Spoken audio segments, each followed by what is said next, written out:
What if nothing anyone said or did could ever reach you? What if insults slid off you like water off glass and criticism simply bounced away? Most people walk through life letting other people's words determine their entire emotional state.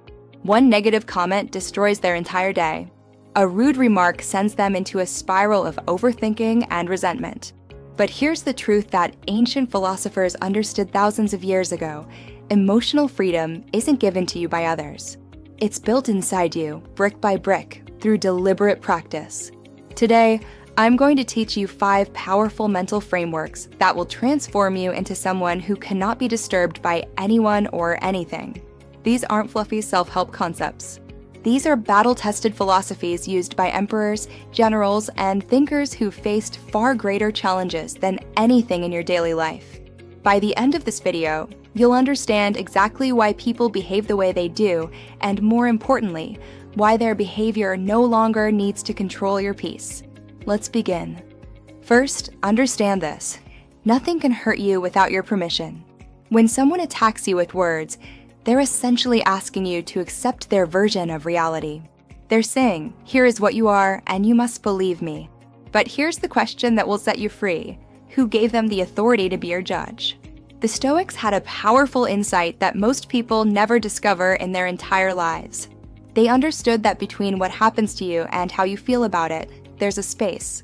And in that space lies your entire power as a human being. Every insult is just a person projecting their internal chaos onto you. When someone is rude, they're not actually describing you. They're describing themselves, their frustrations, their insecurities, their own unhealed wounds. You're simply the nearest target for their internal storm. Think of it this way. If a mentally ill person on the street called you the King of England, would you be offended? Would you lose sleep over it? Of course not.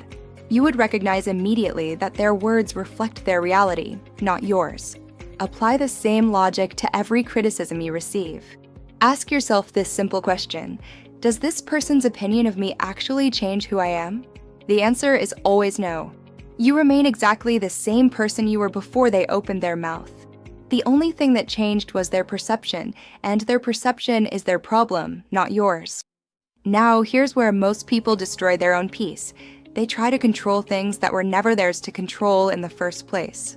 The philosopher Epictetus, a man who was literally born into slavery, discovered one of the most liberating truths in human history. He taught that life is divided into 2 clear categories, and learning to distinguish between them is the foundation of all wisdom. The first category contains everything within your control: your thoughts, your responses, your actions, your values, and your character. The second category contains everything outside your control: other people's words, their opinions, their choices, their moods, and their behavior toward you. Here's where most people get trapped. They spend their energy trying to change the second category when it was never possible to begin with. They argue with reality. They demand that others think differently. They become furious when the world doesn't conform to their expectations. But when you truly accept that other people are separate beings with their own minds, their own traumas, and their own paths, something remarkable happens. You stop fighting battles you cannot win. You stop trying to control the uncontrollable. The next time someone frustrates you, pause and ask, is this within my kingdom? If the answer is no, and it usually is, then recognize that this is simply a fact of the universe. Other people will sometimes be difficult. Other people will sometimes be rude. This is not a problem to be solved. This is simply reality to be accepted. And acceptance is the gateway to peace. One of the most counterintuitive secrets the ancient philosophers used was also the simplest. They trained their minds to expect difficulty. Every morning, Marcus Aurelius, the most powerful man in the Roman Empire, would sit in stillness and remind himself of the challenges he might face. He would think, today I will encounter difficult people. Today I will face criticism and disrespect. Today, things will not go as planned. This wasn't pessimism. This was strategic brilliance. When you mentally prepare for negative scenarios, something extraordinary happens. You remove their power to shock you. The insult you expected doesn't cut as deep. The rudeness you anticipated doesn't catch you off guard. You've already lived through it in your imagination, so when it happens in reality, you've already developed the immunity. This practice has a name in the Stoic tradition, premeditatio malorum, or the premeditation of difficulties.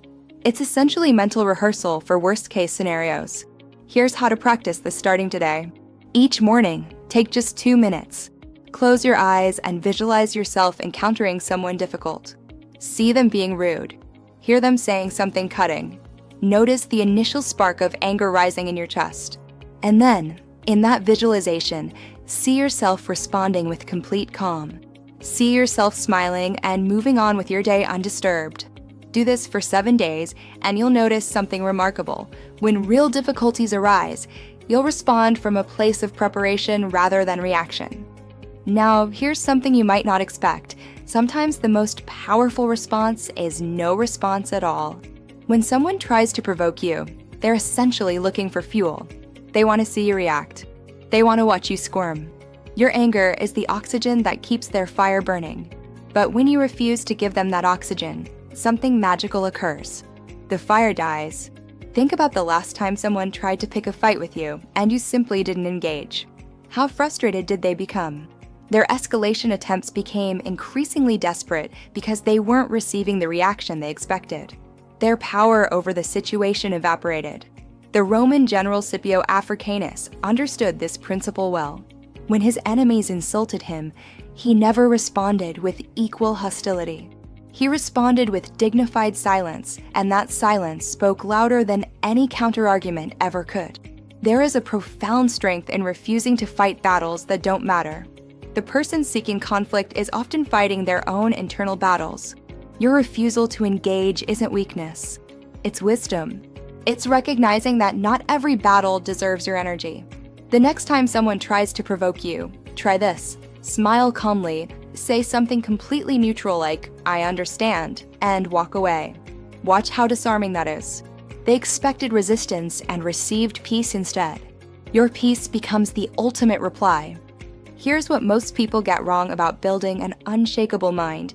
They think it's about learning a technique once and being done. It's not. It's a practice, a daily practice. The Stoics understood that mastery requires consistent effort. Marcus Aurelius didn't become emotionally resilient by reading one book. He meditated every morning for decades. He journaled every evening, examining his failures and his progress. He treated his mind like a garden that required daily attention. Building emotional resilience works exactly the same way. You cannot simply watch one video and become unshakable. You must practice, fail, learn, and practice again. Start with a simple evening ritual. Before you sleep, take 5 minutes to review your day. Ask yourself, when did I feel anger rising today? What triggered it? How did I respond? Could I have responded differently? This practice of self-reflection is where transformation happens. You're not just remembering your reactions, you're analyzing them. You're building awareness of your own patterns. And awareness is the first step toward change. Beyond journaling, incorporate a daily meditation practice. Even 10 minutes of stillness will dramatically improve your ability to observe your emotions without being controlled by them.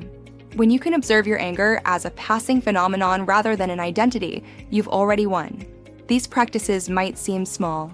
They might seem insignificant. But compounded over weeks and months, they build a mind that cannot be disturbed by external circumstances. The ability to remain undisturbed by others is not a gift that some people are born with. It's a skill that anyone can develop through deliberate practice. Remember, you cannot control what others say or do. You can only control your response. And your response is your responsibility. Here's your challenge for the next 7 days. Whenever someone tries to provoke you, catch yourself before you react. Take a breath. Remember these principles.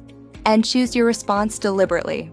Pay attention to what happens, not just to the other person, but to how you feel. Notice the freedom that comes from choosing peace over reaction. Notice the power that comes from not giving away your emotional control. If this video resonated with you, do 2 things. First, hit the subscribe button and turn on notifications so you don't miss the next video in this series.